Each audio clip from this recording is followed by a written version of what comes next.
नमस्कार, स्वागत है आपका फेडरल देश में। मैं हूँ नीलू व्यास। इंदौर को सबसे साफ-सुथरा शहर देश का माना जाता है, लेकिन इस समय वो सुर्खियों में इसलिए बना हुआ है, क्योंकि वहाँ पर दूषित पानी, पीने का पानी है, वो इतना दूषित हो गया है कि लगभग 10 लोगों की मौत हो गई है और बहुत सारे लोग, सैकड़ों लोग इस समय अस्पताल में एडमिट हैं।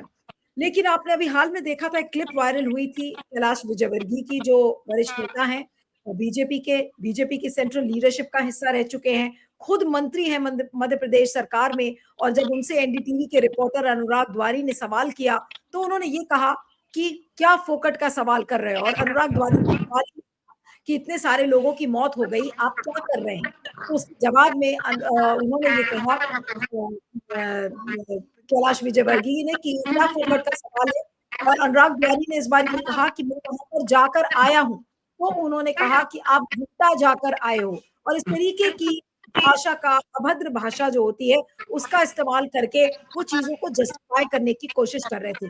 उसके बाद उन्होंने सॉरी बोला, अपॉलॉजी दिया और उन्होंने कहा कि मैं जब तक यहाँ पर साफ-सुथरा पानी नहीं दिया जाता, तब तक मैं सोऊँगा नहीं। लेकिन सवाल ये उठता है कि इतने सारे लोगों की मौत हो गई, एक ऐसे शहर में, जिस पर ये टैग लगा हुआ है कि वो सबसे साफ-सुथरा शहर है, क्योंकि वहाँ का वेस्ट मैनेजमेंट, कूड़ा इकट्ठा करने का तरीका, वो सबसे उम्दा है।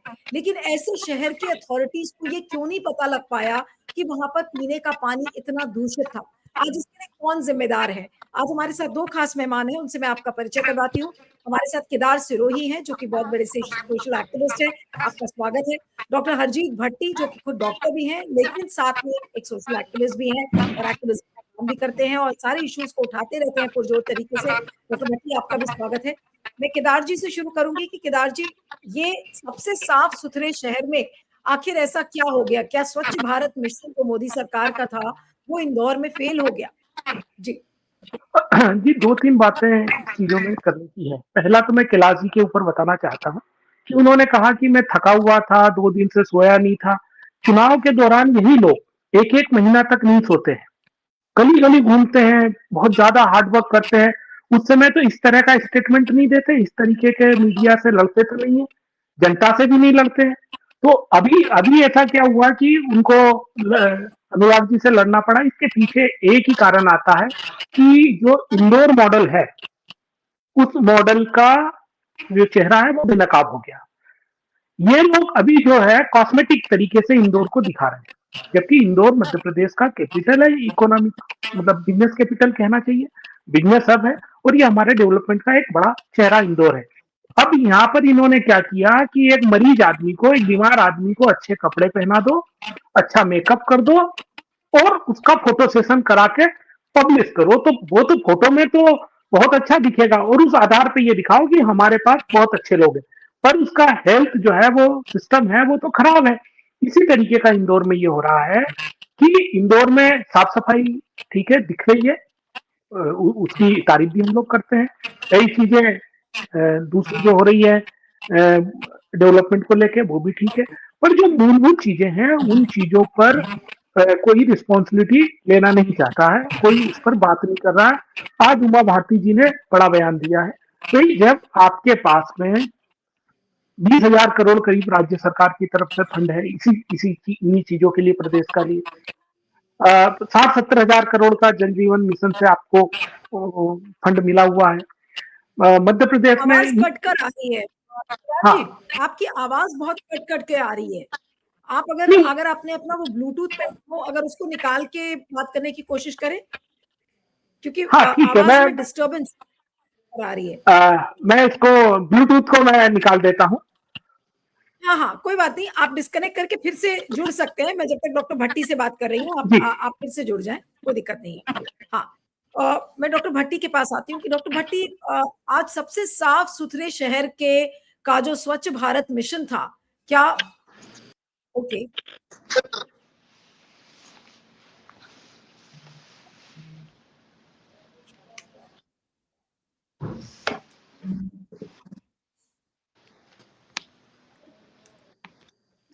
हेलो। हाँ, राजी जी, आप आवाज़। हाँ, हाँ, हाँ, जी। अच्छा ठीक है। हाँ, तो एक बार फिर से मैंने आई थिंक केदार जी आपको आवाज आ रही है क्लियरली? हाँ, हाँ, मुझे आ रही है। अच्छा ठीक है, ओके। तो मैं वही पूछ रही थी, आप अपनी बात को पूरा करिए, बीच में ऑडियो, लेकिन ऑडियो डिस्टर्बेंस भी आ रहा है, थोड़ी-सी खड़खड़ाहट आ रही है। क्या ये रीज़न है आपके मुझे इधर से आ रही है। आपके इधर से मुझे ऐसा लग रहा है कि आ रही है। नहीं, लेकिन मेरी आवाज़ तो एकदम क्लियर है। नहीं, आपकी डॉक्टर क्लियर आ भट्टी रही है, बीच आपकी में माइक में, हाँ, लेकिन डॉक्टर भट्टी आपके माइक में तो कोई प्रॉब्लम नहीं है? नहीं, आपकी आवाज़ अभी नहीं आ रही मैंने मुझे। तो हाँ, मैंने अभी तक तो माइक म्यूट कर रखा था, मैंने तो अभी ऑन किया है इसको। हाँ जी। हाँ, नहीं, आपकी तो आवाज़ एकदम साफ है। ठीक है, ओके।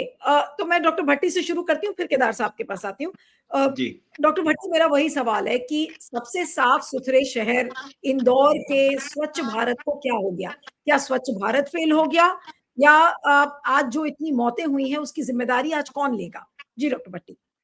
जी, स्वच्छ भारत तो फेल हो ही गया, और वो फेल तो वैसे तो किसी की भी जान नहीं जानी चाहिए। अगर थोड़ा बहुत लोग बीमार पड़ते उतने में ही सरकारों को जाग जाना चाहिए, लेकिन 10 लोगों की जान जा चुकी है, तो ये हमारे इसमें तो फिर पास फेल की बात ही नहीं, ये तो एक बहुत बड़ा ब्लंडर है सरकार की तरफ से कि इतनी कुछ खराब सिचुएशन हो गई, लोगों के पास ऐसा पानी चला गया कि उसको पानी को पीने के बाद लोगों की जान जा रही है। तो ये तो अपने आप में एक बहुत बड़ा फेलियर है। इतना बड़ा फेलियर अगर और कहीं भी दुनिया में हुआ होता, जहाँ कुछ भी सेंसिबल लोग रह रहे होते, यहाँ कुछ पढ़े लिखे लोग होते सरकारों में, या फिर कुछ जिंदा लोग होते जो इस पे बात रखते अपनी, तो अभी तक इस पे बहुत बड़ा इशू बन गया होता। पहली बात तो मॉरल रिस्पॉन्सिबिलिटी होती है, मतलब एक मोरालिटी एक चीज होती है, हालांकि आई थिंक बीजेपी में मोस्टली लोगों को पता नहीं होगा क्या होता है मोरालिटी, बट एक मोरालिटी चीज होती है जिसमें इंसान के अंदर से आवाज आती है कि यार ये गलत हुआ है, और मैं एक इस कुर्सी पे बैठा था, मेरे होते हुए ऐसा हुआ है, तो ये मेरी जिम्मेदारी है, मुझे इसके ऊपर आप खुद ही रिजाइन कर देना चाहिए। वो तो ये कभी करते नहीं, लेकिन उसके बावजूद जो लोग जब इसके ऊपर हल्ला करते हैं, तो उसमें भी हमें कुछ जो है रिस्पॉन्सिबल वर्ड्स उनके मुंह से सुनने को नहीं मिलते। सुनने को मिलता है कि घंटा तुम वहां गए हो, क्या फोकट के सवाल कर रहे हो, इस तरह की बातें सुनने को मिलती हैं। तो ये और दुख देता है कि भाई एक तो एक इंसान को खुद अपना नहीं पता कि मुझसे गलती हुई है, दूसरा फिर वो अगर कोई उसको ये एहसास भी दिलाना चाहता है कि ये गलत हुआ है, तो उसमें भी वो उस आदमी को गालियां दे रहा है। और मेरे हम मैं डॉक्टर हूं, हम लोग भी 24-24 घंटे 48-48 घंटे काम करते हैं, लेकिन उसके बावजूद भी हमारे मुंह से कभी ऐसी बातें नहीं निकलती हैं। तो ये जो वो कह रहे हैं कि जी मैं सोया नहीं, जब मैं बहुत थका हुआ था, तो थके होने से, ना सोने से किसी के मुंह से गालियां नहीं निकलने लगती हैं। थके होने से आपको नींद आ सकती है, जाके अपना सो जाते, लेकिन उसके लिए किसी को गालियां देने की जरूरत नहीं है। तो स्वच्छ भारत अभियान का अभी मेरे हिसाब से सिर्फ और सिर्फ फोटो सेशन चल रहा है, और फोटो सेशन के नीचे कुछ नहीं है। दिखावेबाजी है, दिखावेबाजी के अलावा कुछ नहीं हो रहा है। नहीं तो जैसी सिचुएशन अभी भोपाल में, इंदौर में जैसी सिचुएशन पानी की है, उससे ज्यादा बुरी सिचुएशन हवा की है। हमारा AQI इतना बुरा चल रहा है, लोग सांस ले रहे हैं, इतनी बीमारियां हो रही हैं, लेकिन पार्लियामेंट में सरकार क्या कह रही है कि इससे तो कुछ होता ही नहीं जी, कोई लंग डिसीज नहीं होता। मतलब मेरे जैसे जो डॉक्टर्स हैं, हमें शर्म आने लगती है कि यार ये क्या हमें बेवकूफ समझते हैं? हम जो रोज रोज इतने मरीजों को देख रहे हैं, हम लोग क्या बेवकूफ हैं क्या कि इन ये खुद तो पढ़े लिखे नहीं है, कम से कम हमारी डिग्री की शर्म रख लें कि यार इनको ये लगना चाहिए कि हमारे देश में ऐसे लोग भी हैं जो पढ़े लिखे हैं, जब वो ये बात सुनेंगे तो उनको कैसा लगेगा। लेकिन उसके बावजूद भी सिर्फ एक जो कह ले कि कवर अप चल रहा है, एक दिखावेबाजी चल रही है, लेकिन जमीन के ऊपर जो दिख रहा है वो सिर्फ लोग मर रहे हैं, और कितने लोग बीमार हुए होंगे, कितने लोगों को दवाइयां लेनी पड़ी होंगी, कितने लोग हॉस्पिटल में एडमिट हुए होंगे, उनका तो कोई रिकॉर्ड ही नहीं है। ये तो हमारे पास सिर्फ उन लोगों का रिकॉर्ड है जो अभी जो अपनी जान गंवा चुके हैं।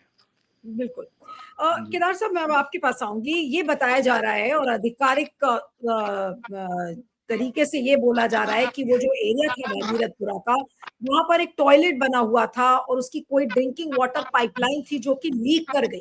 अब ऐसे में आप कैसे विश्वास करें कि जो सबसे साफ-सुथरा शहर है, वहाँ पर पाइपलाइन में लीकेज आ जाता है, किसी को कुछ पता ही नहीं चलता, और ये कंप्लेंट काफ़ी बार की गई। इंडियन एक्सप्रेस ने एक स्टोरी किया है कि कंप्लेंट कई बार की गई, लेकिन किसी ने सुना ही नहीं इस बात को। जी केदार जी। बिल्कुल ये सही है। 400 से ज्यादा कंप्लेंट हुई है, 400 से ज्यादा बार लोगों ने वहां पर बताया गया, पर सरकार को बिल्कुल भी, और जो एडमिनिस्ट्रेशन था यहाँ का, जो म्युनिसिपल कॉर्पोरेशन का जो स्टाफ है, उसको कोई परवाह नहीं थी। उसका 2-3 कारण होते हैं। एक, वो कैलाश विजयवर्गीय जी की कंस्टिट्यूएंसी है, तो वहां पर हर आदमी अपने आप को नेता मानता है। मतलब वहां जो वो चाहते हैं वही वहां पर होता है, तो जनता की वहां कोई विशेष खैर खबर नहीं ली।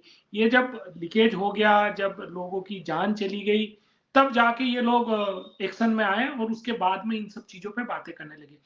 कई जगह इंदौर में और भी शिकायतें आ रही हैं कि भाई ये पानी का जो कलर खराब आ रहा है, उसमें बदबू आ रही है, तो ये तो चेक पहले ही कर लेना चाहिए था। दूसरा, कंट्री एंड प्लांटियन का जो काम होता है, जो नक्शे देते हैं, तमाम चीजें जो होते हैं घर, कैसे कोई टॉयलेट जो है वो नर्मदा के पाइपलाइन पे बना देगा?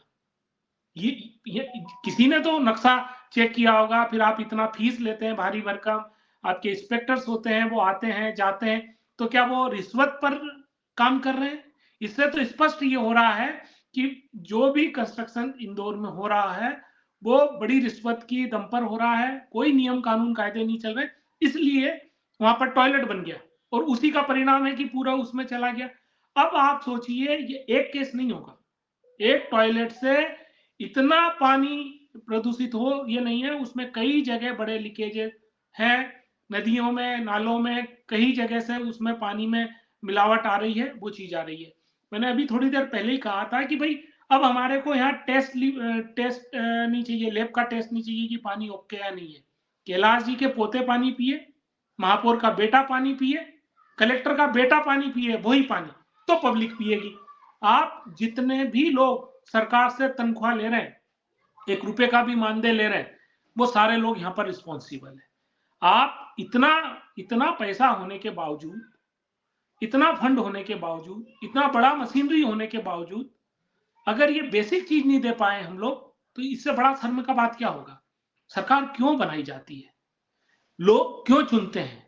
यही कि हमारा जीवन सरल हो, हमारे जीवन की कठिनाइयां कम हो, हमें बेहतर जीवन मिलने देने का अवसर दे सरकार। यही बेसिक होता है। यहाँ तो मौत दे दी गई है, और मौत देने के बाद भी रिस्पॉन्सिबिलिटी नहीं ली जा रही है। आज 5 दिन से ये चीजें चल रही है, 2000 से ज्यादा लोग पीड़ित हो चुके हैं। एक भी व्यक्ति का ये कहा गया कि रिस्पॉन्सिबिलिटी लेते हैं? महापौर ने बयान दे दिया कि मेरी अधिकारी नहीं सुनते हैं।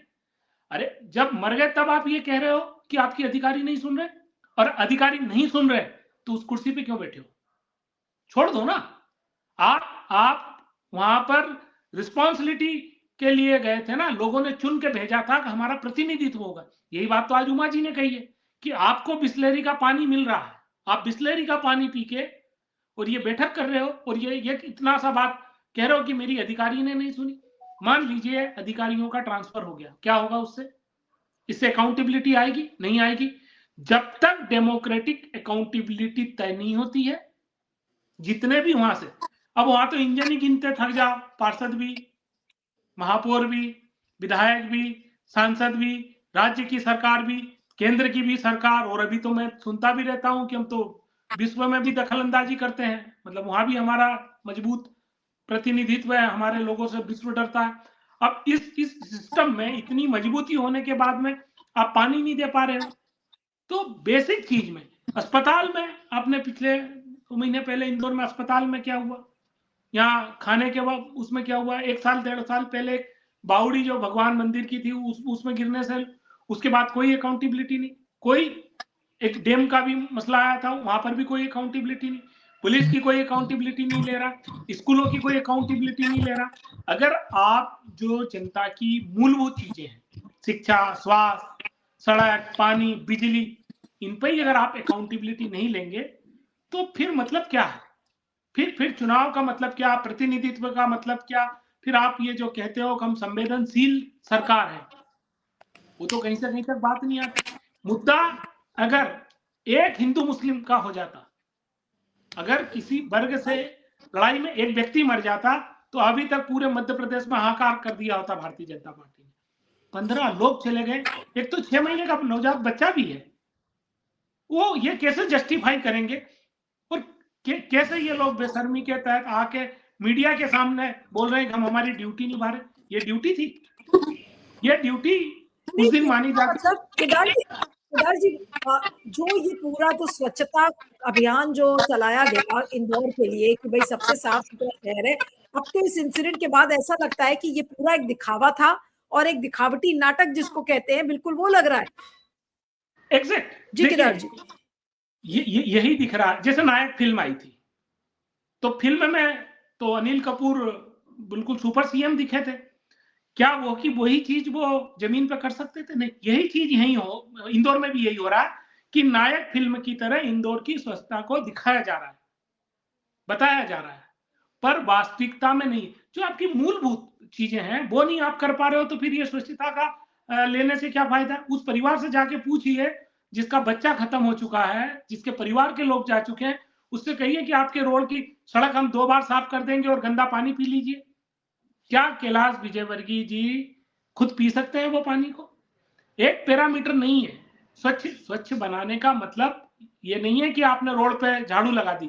जैसे डॉक्टर साहब ने अभी कहा, बड़ी बात कही उन्होंने, एक्यूआई की बात कही, प्रदूषण की, वायु प्रदूषण की बात कही, ये तमाम जगह की बातें कही।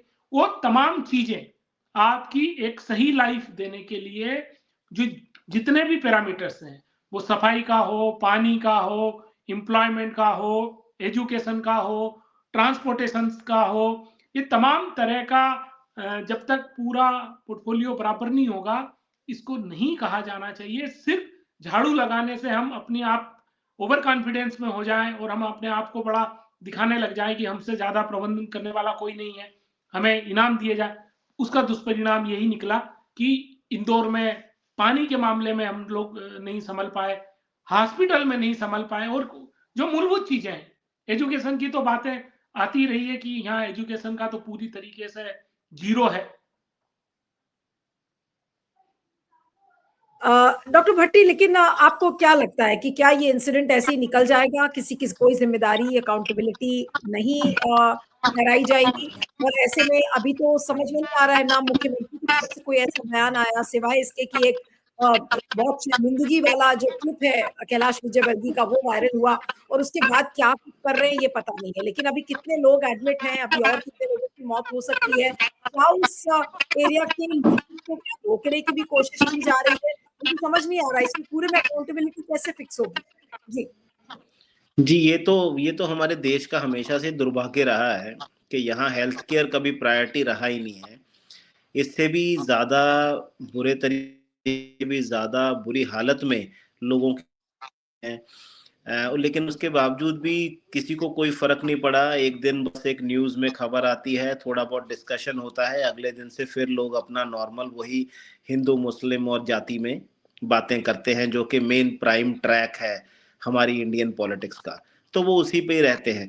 हेल्थ केयर को लेके कभी कोई डिस्कशन होती नहीं है, कोई ऐसा बहुत बड़ा फेरबदल होता नहीं, क्योंकि हेल्थ केयर को लेके कोई पॉलिटिकल पार्टी आगे नहीं आना चाहती। अगर आगे आना भी चाहती है तो मैक्सिमम जो होगा वो मैक्सिमम अब ये हो जाएगा कि इनकी डेथ्स के लिए किसी डॉक्टर को जिम्मेदार ठहरा दिया जाएगा। वो उस डॉक्टर को पकड़ के जेल में डाल देंगे, ये बोल के जी कि हमारे पेशेंट को ले आए थे लेकिन डॉक्टर ने टाइम से दवाई नहीं दी, जैसा कि हमने यूपी में भी होता हुआ देखा है और भी कई सारे स्टेट्स में देखा है कि अल्टीमेटली हॉस्पिटल के ऊपर, डॉक्टर के ऊपर डाल के बात को खत्म कर दिया जाता है। लेकिन कभी भी उससे ऊपर उठ के नहीं देखा जाता कि हम इंफ्रास्ट्रक्चर को बेटर करें, वाटर सप्लाईज को बेटर करें, हम हमारे हॉस्पिटल्स के सेटअप्स को बेटर करें, हमारी केस रिपोर्टिंग के सिस्टम को बेटर करें। अगर बाय चांस किसी जगह से 2 पेशेंट भी ऐसे आ गए थे जिनको गैस्ट्रोएंटराइटिस हुआ है, तो तुरंत पूरे के पूरे सिस्टम को अलर्ट हो जाना चाहिए था कि भाई इस लोकेलिटी से 2 पेशेंट आ गए हैं सीवियर गैस्ट्रोएंटराइटिस के, इसका मतलब कि वहां पे कुछ गड़बड़ चल रही है। जो यूजुअली जितने भी बड़े देश हैं वो अगर इंडेक्स केस को पकड़ते हैं, पहला केस जैसे ही आया तुरंत वो उस एरिया की जांच शुरू कर देते हैं कि कहीं ऐसा ना हो कि कोई मास कैजुअलिटी हो जाए। लेकिन हमारे यहाँ पे तो 10 लोग अगर डेथ हो भी गई थी उससे कोई ज्यादा फर्क नहीं पड़ा था। ये तो कैलाश विजयवर्गीय जी ने वो सब जो बयान दिया, टीवी में आया, उसके बाद जाके डिस्कशन होनी शुरू हुई है कि हुआ क्या है। वो भी इसलिए क्योंकि उन्होंने गलत बोला, लेकिन उसके अलावा अपनी जिम्मेदारी को एहसास होना या हेल्थ केयर को लेके बात करना, इसके ऊपर कोई बात कर ही नहीं रहा है। जबकि जो अच्छे देश हैं, जो विकसित देश हैं, उन देशों में हेल्थ केयर एक बहुत बड़ा इशू है। बिल्कुल। एक जब ओबामा केयर को लेके यूएस में बात चल रही थी, तो वो इतना बड़ा इशू था कि उसको लेके सरकारें चेंज हुई हैं। उसके अलावा बाकी देशों में भी हेल्थ केयर एक बड़ा इशू रहा है। हमारे देश की सबसे बड़ी प्रॉब्लम यही है कि यहाँ हेल्थ केयर को लेके कोई कभी प्रायोरिटी पे इसको लिया नहीं जाता। और हमने, जैसा मैंने पहले बताया, कोविड के टाइम पे ऑलमोस्ट 50 लाख, डब्ल्यूएचओ कहता है कि ऑलमोस्ट 50 लाख लोग देश में डेथ हो गई। लेकिन और हमने खुद देखा है कि हमारे सामने लोग जो हैं शमशान घाट में लाइनें लगी हुई हैं। उसके अलावा ऑक्सीजन नहीं मिल रहा है, बड़े बड़े लोग ऑक्सीजन के लिए तरसते हुए रह गए हैं। लेकिन उसके बावजूद भी आज अगर देखें तो हम कहाँ खड़े हैं। आज भी अगर कोविड जैसी बीमारी हो जाए तो we are on the same place. Hospital भी उतने ही हैं, स्टाफ भी उतना ही है। आज भी आप एम्स जैसे हॉस्पिटल में देख लें, 40-40%, 50-50% डॉक्टर्स की कमी है वहाँ। आज भी वहाँ कोई रिक्रूटमेंट किया नहीं गया है। आज भी हमारे पास ऑक्सीजन की अवेलेबिलिटी नहीं है। तो हमारा जब इतनी बड़ी ट्रेजेडी हो गई और हमने अपने आप को प्रिपेयर नहीं किया है, तो आज अगर हम ये सोचें कि ये कंटेमिनेटेड वाटर का कोई सोल्यूशन ये लोग निकालेंगे, तो ये बहुत इम्पॉसिबल लगता है। अनलेस अदरवाइज मीडिया, हमारे जो एनजीओज हैं, जो सोसाइटी के जो रिप्रेजेंटेटिव्स हैं, स्पेसिफिकली सोशल जो एक्टिविस्ट हैं, जब तक वो सड़कों पे नहीं उतर आते, जब तक वो नहीं कहते कि भाई आपको अपनी जो राजनीति करनी है उसको करते रहिए, लेकिन जो बेसिक रिक्वायरमेंट है, साफ पानी, बिल्कुल। साफ हवा, अच्छा खाना, एटलीस्ट ये तो हमें प्रोवाइड कीजिए। बिल्कुल। अब केदार साहब से अंत में कमेंट लेंगे कि केदार जी, लगातार इंदौर को अवार्ड मिलता रहा है सबसे साफ-सुथरे शहर का। अब इन अवार्ड्स पर, जो ये स्वच्छता सर्वेक्षण अवार्ड्स होते हैं, इन पर कौन विश्वास करेगा? और खासकर जो इस साल अभी एकदम साल की शुरुआत में ये देखने को मिल गया कि जो दूषित पानी है और पूरी कलई एक तरीके से खुल गई इंदौर की स्वच्छता की, कौन विश्वास करेगा अब इन अवार्ड्स पर? जी। देखिए, अब ये सीधा इस इंसिडेंस के बाद में ये क्लियर हो गया है कि अवार्ड सिर्फ एक तरह का मैनेजमेंट है। इसको एक तरीके का मैनेजमेंट ही कहा जाएगा। आपको अवार्ड मिले और उसके बाद में भी आपके लोगों की जिंदगियां जा रही है, उसके बचाव के वो नहीं है, तो सीधा-सीधा मतलब ये है कि इन अवार्ड्स का कोई महत्व नहीं है, कोई मतलब नहीं है। इन दीवालों पर 5-7 फोटो टांगने से क्या होगा? उन लोगों के घरों पे जिनके लोग जाने के फोटो लग गए हैं, जिनकी फोटो पे माला लग गई है, वो दुखदाई है ना हमारे लिए। ये चीजें, अवार्ड हमारे लिए नहीं है। प्रैक्टिकल जीवन में जो सही चीजें हो सकती है वो करना चाहिए। अभी भी सरकार को वक्त रहते पूरा रिस्ट्रक्चरिंग करना चाहिए, रिस्पॉन्सिबिलिटी, अकाउंटेबिलिटी तय करना चाहिए और जिम्मेदारी तो देनी पड़ेगी। जब तक बड़े लेवल पर आप अकाउंटेबिलिटी फिक्स नहीं करोगे, ये सुधार नहीं होगा। ये छोटे मोटे लोग हैं, इनको हटा दिया, ये 15 दिन के बाद में अच्छी पोजीशन पे आ जाएंगे।